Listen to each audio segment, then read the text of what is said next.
Notice how the borders have very square edges.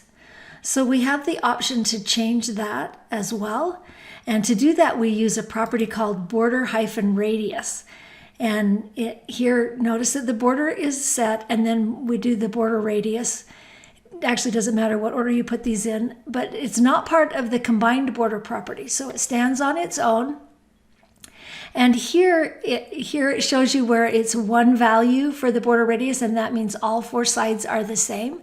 When you use two values, the top left and bottom right will be the first value, and the top right and bottom left will be the second value. If you do 3, you get the first value applies to the top left, and the second value applies to the top right and the bottom left, and the fourth to the bottom right. So, or you can do all 4 values, and they start in the top left. So 1, 2, 3, 4, and that way you can put the borders all the way you want. So let's go ahead and do that. Let's add a border radius to this aside.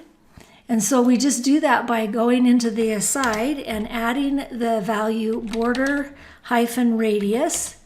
And we're going to set it to 30 pixels. And that means it'll be the same on all 4 sides. And we refresh. And there we've rounded the corners.